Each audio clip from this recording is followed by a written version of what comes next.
Oi, oi, tudo bem? Olá a todos! Com muita alegria vamos começar mais um episódio, do nosso livro Boa Nova. Nós vamos hoje ler, na verdade, o capítulo 26, um capítulo bastante interessante de uma história que nós conhecemos desde a nossa infância. Bem muito falada na Bíblia mesmo, gente? E relatado em vários filmes mesmo. Mas hoje nós vamos ler e acompanhar a versão do nosso amado amigo Humberto de Campos, que nos enviou através do nosso amado amigo também, Chico, com algumas informações a mais que dá todo o sentido à história, que faz com que a nossa compreensão dos fatos aumente, Então, vou convidar a todos a iniciar com uma prece. E então a gente começa a leitura e algumas pequenas considerações, tudo bem? Ok, então vamos lá. Vamos acalmar os nossos pensamentos. Inspirar profundamente, soltar o ar devagarzinho. Nos acalmando para nos sintonizarmos com a vibração do alto. Amado Mestre Jesus, aqui nesse momento nos encontramos para dedicar um pouquinho do nosso tempo a esse momento de leitura e de estudo. Que através do texto que vamos ler hoje, possamos nos sentir tocados e inspirados às mudanças que necessitamos. Crentes que o Senhor sempre nos auxilia. Obrigada, Mestre. Fica conosco agora e sempre. Assim é. Ok, vamos lá. Já vou mudar aqui a tela. Parece que tá dando uma travadinha, hein?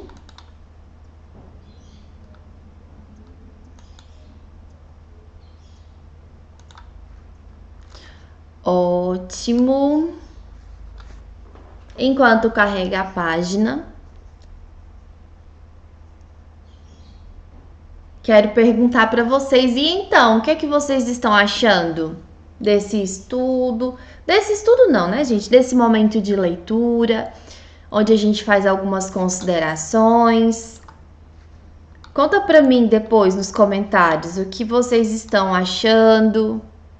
Se está sendo proveitoso para vocês, se é uma dinâmica proveitosa, porque para alguns é muito bom, para outros tem pessoas que preferem fazer suas próprias leituras, suas próprias considerações, Mas o importante que eu acredito é que nós estejamos sempre em busca de melhorar o nosso conhecimento, de angariar novas informações que nos trarão bagagens, para esse processo evolutivo. Então vamos começar? Vou fazer a leitura aqui junto com vocês e vocês vão me acompanhando aí na telinha.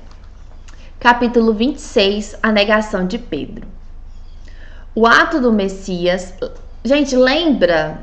Vamos focar aqui, no último episódio, que é quando, Jesus, que é a última ceia, Jesus informa, que ele vai partir.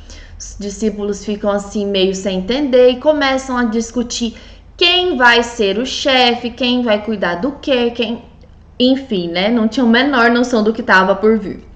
Então Jesus, ele se veste como um escravo, ele tira a sua veste, se veste como um escravo e começa a lavar os pés de todos que estavam ali, ok?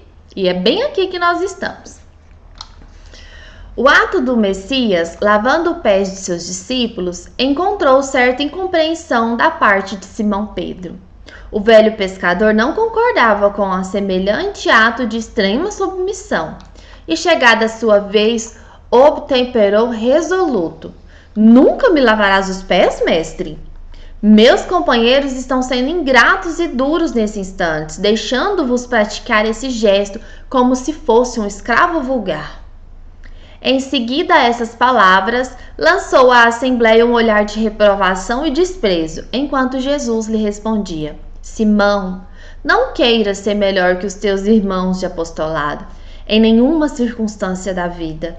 Em verdade, assevero-te que, sem o meu auxílio, não participarás com o meu espírito das alegrias supremas da redenção. Olha que lindo, gente. Simão ali inconformado com aquela situação do mestre lavando os pés de todos, né? E Jesus explicando que para que Simão não queira ser melhor que ninguém, que ele não queira recriminar ninguém, que pelo contrário, eles ainda precisarão muito do auxílio de Jesus, não só para lavar os próprios pés, mas sim por tudo que ainda viria e que eles não tinham noção ainda do que viria. Mas Jesus tinha. O antigo pescador de Cafarnaum aquietou-se um pouco, fazendo calar a sua voz de generosidade quase infantil. Terminada a lição e retomando seu lugar à mesa, o mestre parecia meditar gravemente. Logo após, todavia, dando a entender que sua visão espiritual devassava os acontecimentos do futuro, sentenciou: Aproxima-se a hora do meu derradeiro testemunho. Sei por antecipação que todos vós estareis dispersados nesse instante supremo. Gente, olha só o que Jesus fala para eles. É natural, porquanto ainda não estáis preparados senão para aprender. Antes, porém, que eu parta, quero deixar-vos um novo mandamento, o de amar-vos uns aos outros como eu vos tenho amado. Que sejais conhecidos como os meus discípulos, não pela superioridade no mundo, pela demonstração de poderes espirituais ou pelas vestes que vergais na vida, mas pela revelação do amor com que vos amo, pela humildade que deverás ornar as vossas almas, pela boa disposição no sacrifício próprio.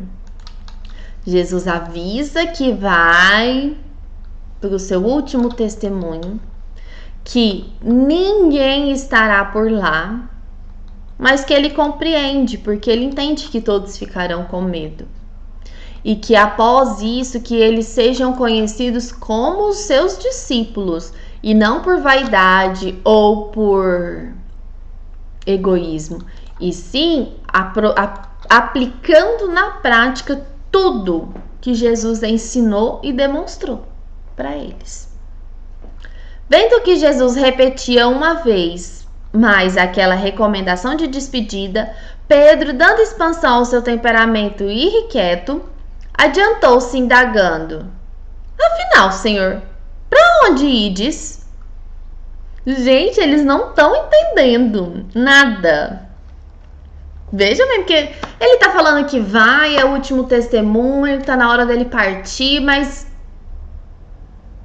tanto que no último episódio, gente, vamos lembrar, quando ele fala que tá perto de partir, todo mundo se preocupa quem que vai dirigir o negócio. Ou seja, eles não entenderam ainda que quando Jesus fala partir é do corpo. Aqui, quando ele fala o derradeiro testemunho, eles ainda não entenderam que o derradeiro testemunho é o seu último ato no corpo. Então, e aí, mestre, você vai para onde? Tá falando que vai, mas então, vai para onde? E aí Pedro não aguentou e perguntou, né? E aí, vai para onde?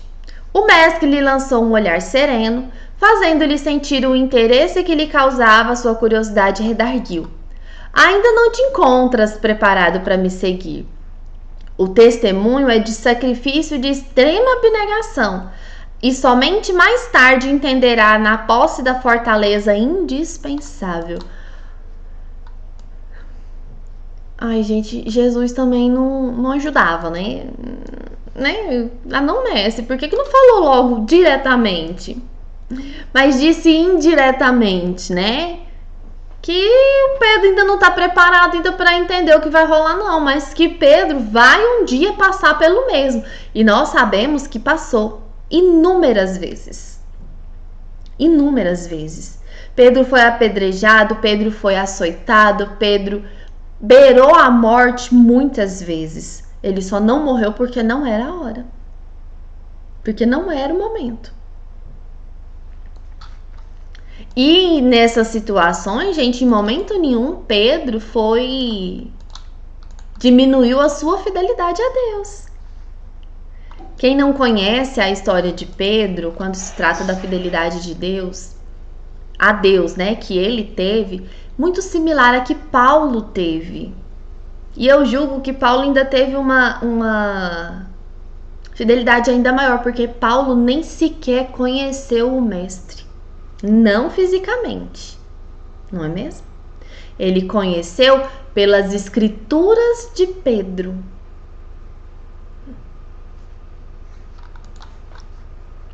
Pelas escrituras de Pedro não, porque na época de Paulo não tinha livro de Pedro. Ele conheceu pelas escrituras de Levi, que eram alguns escritos, poucos, ainda não eram um livro. Eram poucos pergaminhos que os fiéis ali, né, compartilhavam, copiavam, né, falavam, uma cultura extremamente oral. Foi por aí que Paulo conheceu o mestre. Simão, no entanto, desejando provar por palavras aos companheiros o valor de sua dedicação, acrescentou com certa ênfase ao propósito de se impor à confiança do Messias: não posso seguir-vos?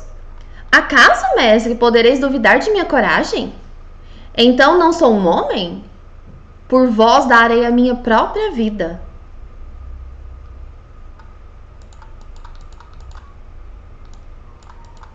E Jesus fala que naquele momento ele não estava pronto, mas que estará um dia.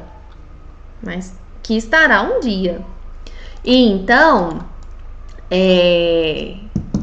Pedro, né, como mais velho, como um temperamento de líder, já questiona: mas por que eu não posso? Por acaso duvida de minha coragem? Acha que eu tô com medo? Acha que não sou homem? Por vós darei minha própria vida. Não nessa situação, gente, mas por muitas situações.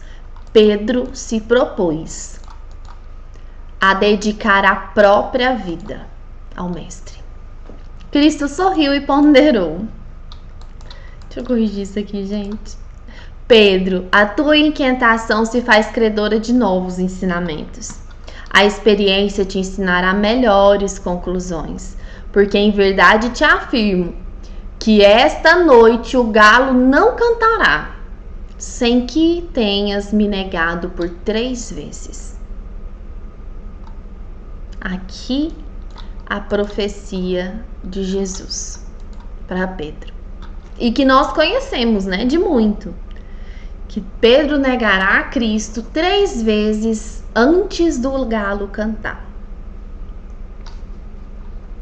Julgai-me então um espírito mau e endurecido a esse ponto? Indagou o pescador, sentindo-se ofendido. Se ofendeu. Não, Pedro, adiantou o mestre com doçura. Não te suponho ingrato ou indiferente aos meus ensinos. Mas vai aprender ainda hoje que o homem do mundo é mais frágil do que perverso. Quantas vezes, gente, olha só, que o homem do mundo é mais frágil do que perverso. Quantas vezes nós não duvidamos do projeto de Deus na nossa vida? Quantas vezes nós não chegamos, inclusive, a questionar o amor do mestre por nós? Quantas vezes nós não questionamos, inclusive, se não há uma falha aí nesse projeto, que alguma coisa está errada? O homem do mundo é mais frágil do que perverso. Somos todos crianças aprendendo. E nós falhamos porque ainda temos muitas fragilidades. Muitas.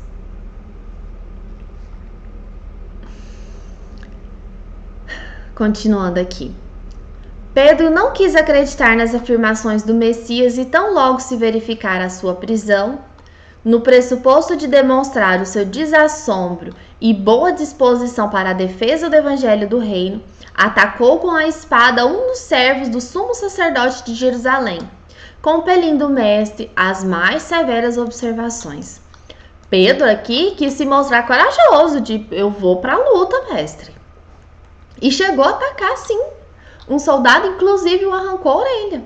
né? A gente sabe disso, que Jesus pegou do chão e o colocou no lugar. Consoante as afirmativas de Jesus, o colégio dos apóstolos se dispersaram naquele momento de suprema resolução. A humildade com que Cristo se entregava desapontara alguns deles, que não conseguiam compreender a transcendência daquele reino de Deus sublimado e distante. Gente, é interessante, porque assim, Jesus hora nenhuma se contrapôs ao que eles estavam ali pedindo, né? Ao que os comandantes fizeram, ao que os altos sacerdotes fizeram. E isso deixou triste alguns dos seus discípulos, porque eles esperavam uma resposta mais enérgica de Jesus. E não teve. Não teve. Tanto que Jesus, quando é questionado, né, se ele é o filho de... se ele é um rei, ele até fala, né, que não desse reino.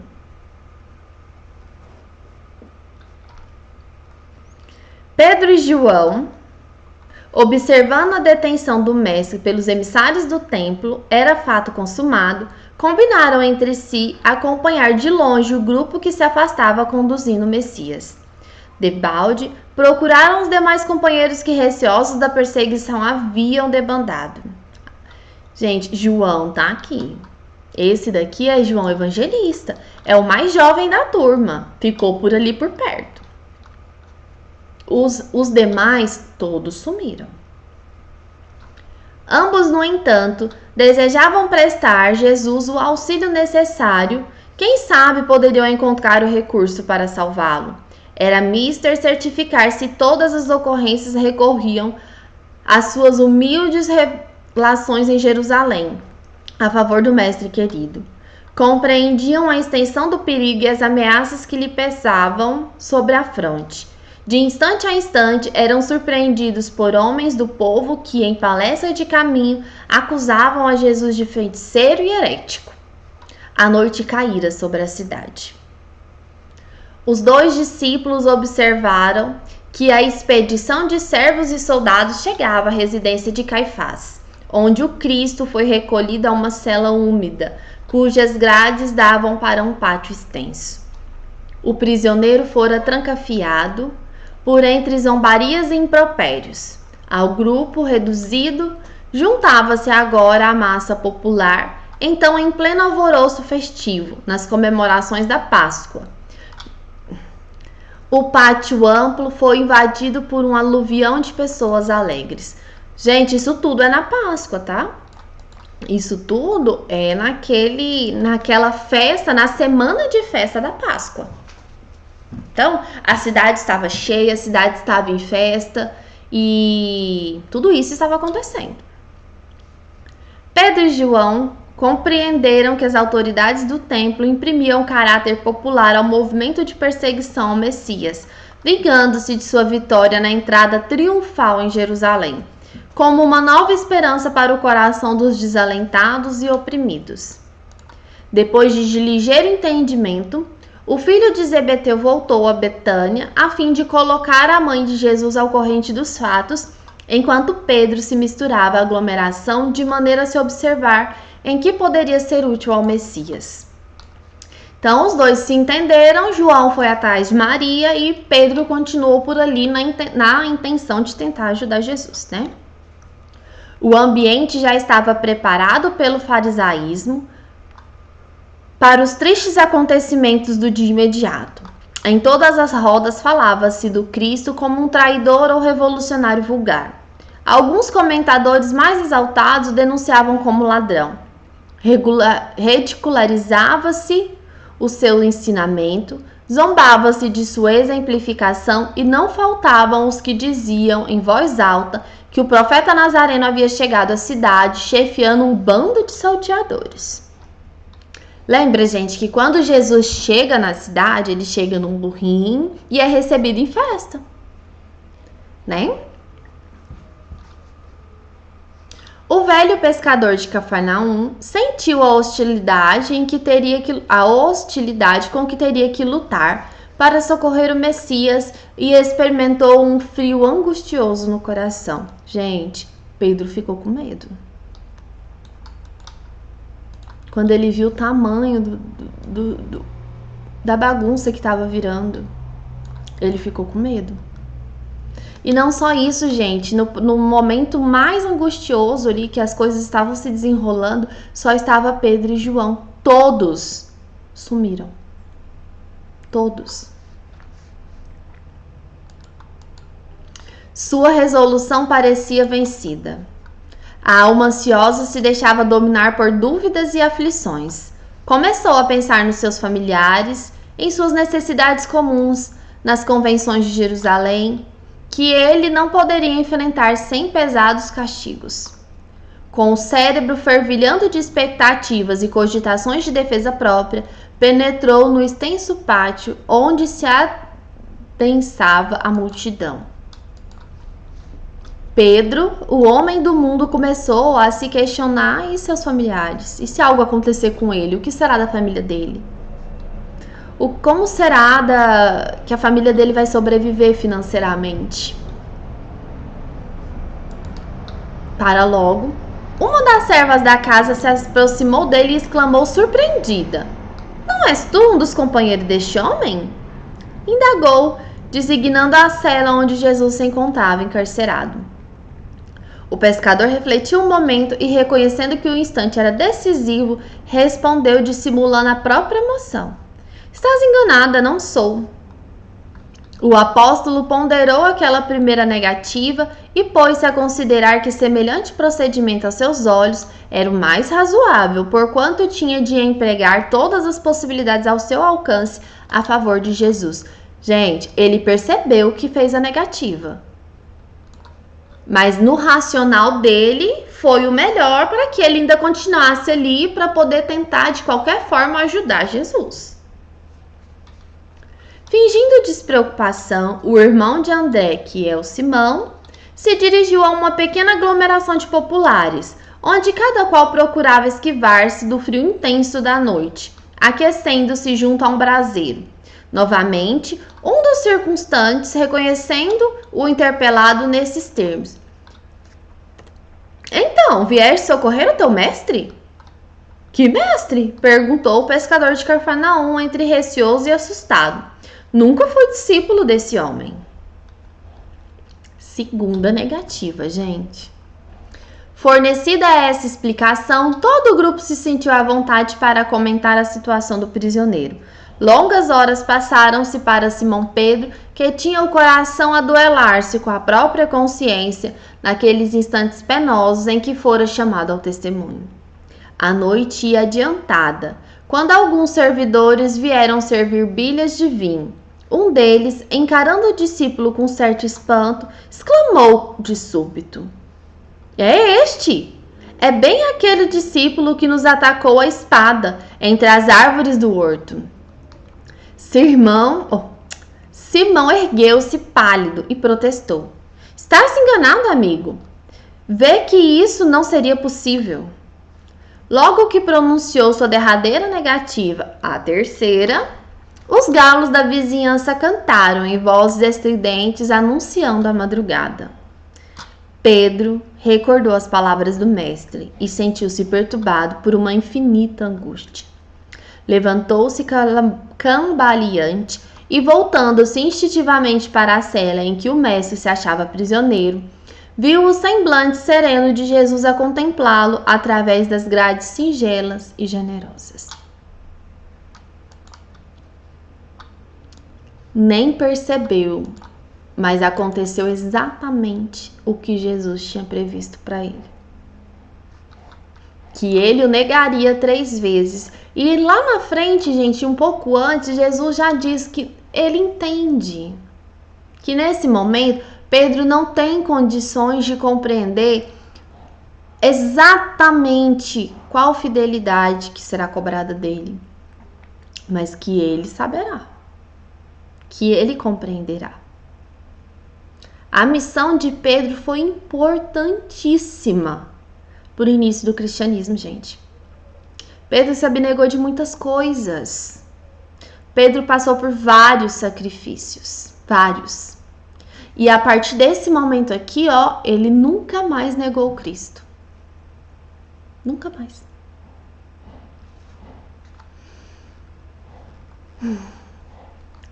Presa de indivisível. Vou recomeçar, gente. Presa de indizível remorso, o apóstolo retirou-se envergonhado de si mesmo.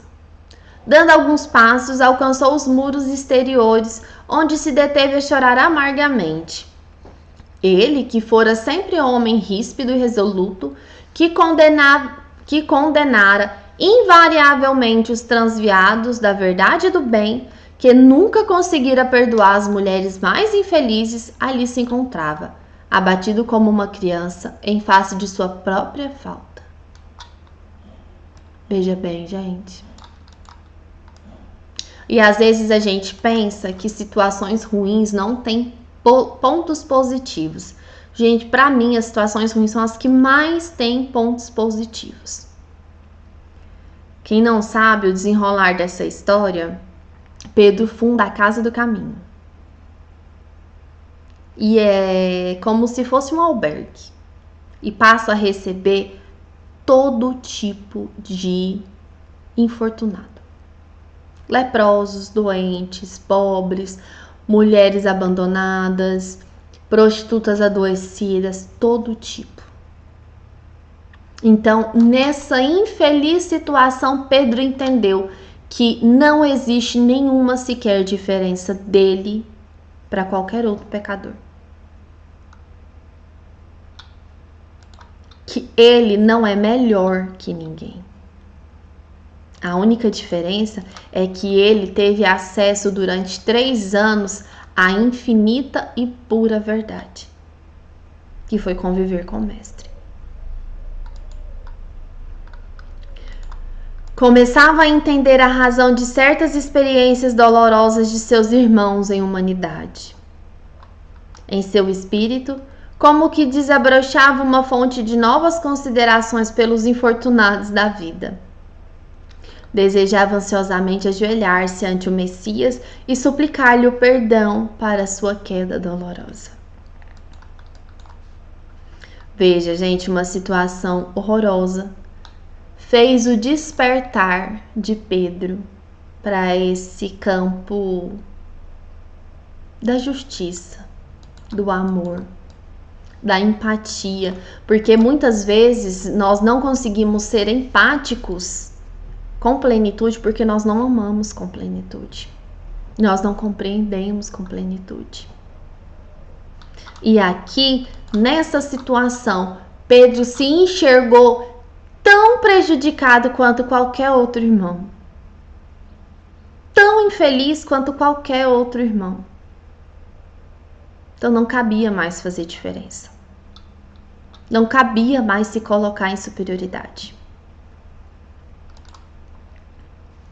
Pelo véu de lágrima que lhe obscurecia os olhos, Simão Pedro experimentou uma visão consoladora e generosa. Figurou-se-lhe que o Mestre vinha vê-lo em espírito, na solidão da noite, trazendo nos lábios aquele mesmo sorriso sereno de todos os dias, ante a emoção confortadora e divina. Pedro ajoelhou-se e murmurou. Gente, isso aqui não são dias depois, é o mesmo dia, tá bom? Pedro está na parte de fora ali da propriedade de Caifás, onde Jesus está preso. E Pedro está tendo toda essa experiência, né, conturbadora de remorso, solidão, culpa, desapontamento com ele mesmo. E está chorando. E então Jesus lhe aparece em espírito. O físico de Jesus estava preso, mas Jesus foi lá o ampará-lo. Pedro ajoelhou-se e murmurou: Senhor, perdoa-me. Mas nesse instante, nada mais viu, na confusão de seus angustiosos pensamentos. Luar alvíssimo enfeitava de luz as vielas desoladas. Foi aí que o antigo pescador refletiu mais austeramente, lembrando as advertências amigas do Jesus quando lhe dizia: Pedro, o homem do mundo é mais frágil do que perverso.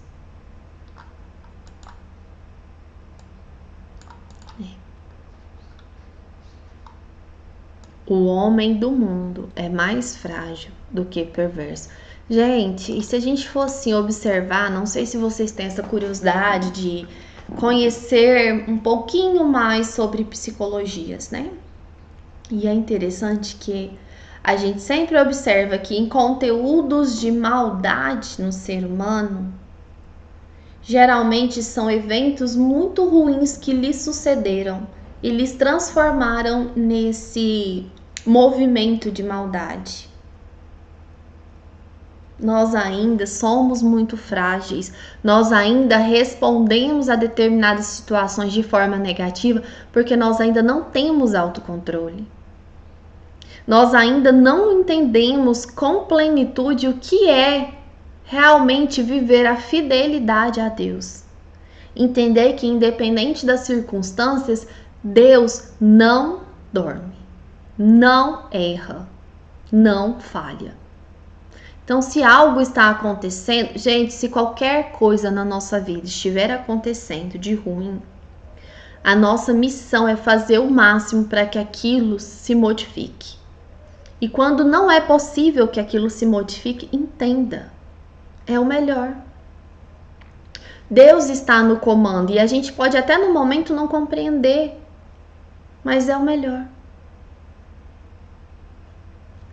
E a nossa fragilidade se diminui quando a gente aprende a ser fiel a Deus. Deixa eu fechar aqui. Gente, esse capítulo acabou. Meu Deus, nós estamos acabando o livro, gente. Vocês estão entendendo isso? Semana que vem já é o capítulo 27. Até ver qual que é o próximo. Oração do horto. E aí nós vamos ter só mais 3 encontros. Já está super acabando, pessoal. E com alegria, né? Que eu me propus a esse projeto. Estou aí, finalizando ele. Muito lindo, né, gente, a história. Como sempre, vou recomendar para que vocês refaçam a leitura em um momento oportuno, em um momento quieto de meditação, para que vocês ocupem o lugar do nosso irmão Pedro nessa história. Como nós nos comportaríamos nessa história? Qual seria a nossa reação nessa história? Como que as palavras de Jesus se aplicariam hoje na nossa vida? Porque elas sempre se aplicam, gente. A Bíblia e todas as falas de Jesus e dos grandes sábios, elas são atemporais. Elas se aplicaram há 2000 anos atrás, se aplicaram há 1000 anos atrás, se aplicam hoje e vão continuar se aplicando pela eternidade. Nós vamos agregar, conforme a nossa evolução espiritual permitir, vamos agregar ainda mais conhecimento a essas palavras e ainda mais forças. É isso. Gente, eu espero que vocês tenham gostado. Novamente, não foi ao vivo, né? Uma gravação antes, realmente por conta de compromissos profissionais. Mas estamos aqui, né? Isso aí. Gente, um beijo. Fiquem todos com Jesus, com Deus. E até o próximo encontro.